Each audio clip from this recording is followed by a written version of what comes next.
राजधानी लखनऊ में बुधवार को सीएम योगी आदित्यनाथ की अध्यक्षता में मुख्यमंत्री आवास पर हुई कैबिनेट बैठक में कुल 30 बिंदुओं पर चर्चा हुई, जिनमें से 22 प्रस्ताव पर कैबिनेट की मुहर लग गई है। वहीं बैठक में ओबीसी आरक्षण संशोधन विधेयक को मंजूरी मिल गई है। ऐसे में नगर निकाय चुनाव में आरक्षण का रास्ता साफ हो गया है।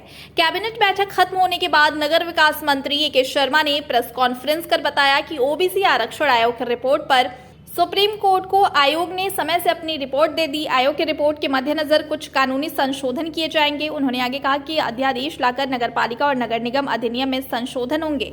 अध्यादेश लाने को लेकर मंत्रिपरिषद में चर्चा हुई है। साथ ही चर्चा में ऑर्डिनेंस लाने का भी प्रस्ताव हुआ है।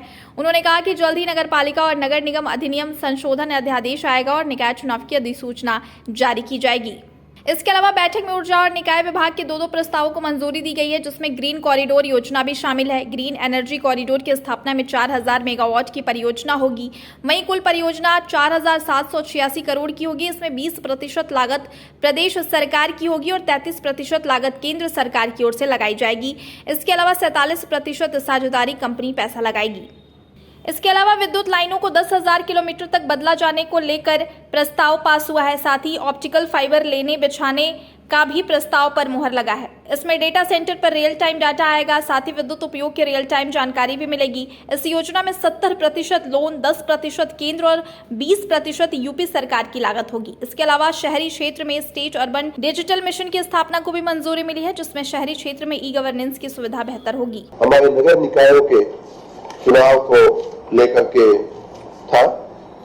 आपको याद है कि 5 दिसंबर 2022 को हम लोगों ने नगर निकायों के चुनाव के संबंध में आरक्षण की एक प्रक्रिया इसी जगह पे हम लोगों ने वो पब्लिक किया था, सबको बताया था। उस जो आरक्षण की जो हमारी प्रक्रिया थी, उसमें सभी वर्गों को समुचित आरक्षण देने की व्यवस्था की गई थी। ओबीसी को 27% और अन्य वर्गों को भी जितना संवैधानिक उनका अधिकार है वो पूरी व्यवस्था की गई थी। लेकिन कुछ लोग हाई कोर्ट में गए। हाई कोर्ट ने हमें कुछ निर्देश दिए। उन निर्देशों में से एक निर्देश ये था कि आप डेडिकेटेड आयोग की रचना करिए, डेडिकेटेड कमीशन की रचना करिए, जो बैकवर्डनेस देखेगा और हमें सलाह देगा। उस आयोग की रचना हमारी माननीय मुख्यमंत्री जी के सूचना के मुताबिक तात्कालिक कर दी गई थी और उस आयोग की रिपोर्ट भी हमें मिल गई है। साथ ही हमने कुछ बातों पे जिन बातों से हम माननीय उच्च न्यायालय से सहमत नहीं हो पा रहे थे, उन बातों को लेकर के हम माननीय सर्वोच्च न्यायालय में गए, सुप्रीम कोर्ट में गए और सुप्रीम कोर्ट ने कहा था कि इन दोनों बातों को, एक तो चुनाव कराने की जो बात थी वो, और सभी वर्गों को आरक्षण देने की बात जो थी, उन्होंने कहा कि दोनों को एक साथ हमें देखना पड़ेगा। और उस प्रक्रिया में माननीय सर्वोच्च अदालत ने ये हम लोगों को निर्देश दिया था कि जिस आयोग की आपने रचना कर दी है, उस आयोग का रिपोर्ट जल्दी से जल्दी मिल जाए। हमें निर्देशित किया गया था कि मार्च तक में उसकी रिपोर्ट मिल जानी चाहिए।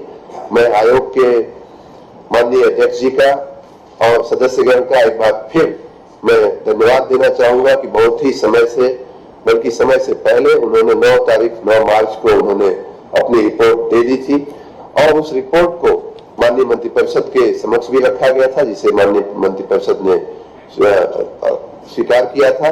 साथ ही उस रिपोर्ट को हम लोगों ने सर्वोच्च न्यायालय के समक्ष भी रखा था और पिछले दिनों माननीय सर्वोच्च न्यायालय ने हमें उस रिपोर्ट को मान्य करते हुए, उस रिपोर्ट का अवलोकन करते हुए चुनाव की प्रक्रिया में हमें आगे बढ़ने का आदेश दिया है। आयोग की रिपोर्ट के मद्देनजर हमें कुछ कानूनी संशोधन करने पड़ेंगे, क्योंकि आयोग ने कुछ नई बातें कही हैं। उन बातों के मद्देनजर हमारे जो 2 अधिनियम है, एक नगरपालिका अधिनियम है और एक नगर निगम अधिनियम है, हमारे राज्य की जो नगर निकायों का जो संचालन होता है जिन अधिनियमों के तहत, उन दोनों अधिनियमों में हमें कुछ संशोधन करना पड़ेगा। उन संशोधनों को करने के लिए हमने आज मंत्रिपरिषद से ऑर्डिनेंस करने की मंजूरी मांगी थी और माननीय मंत्रिपरिषद ने उस ऑर्डिनेंस को करने के लिए अपनी सिफारिश की है। आगे की बात जब ऑर्डिनेंस हो जाएगा उसके बाद ही हम बता पाएंगे और संभवतः हम कल आपको और भी जानकारी देने में हम समर्थ हो पाएंगे।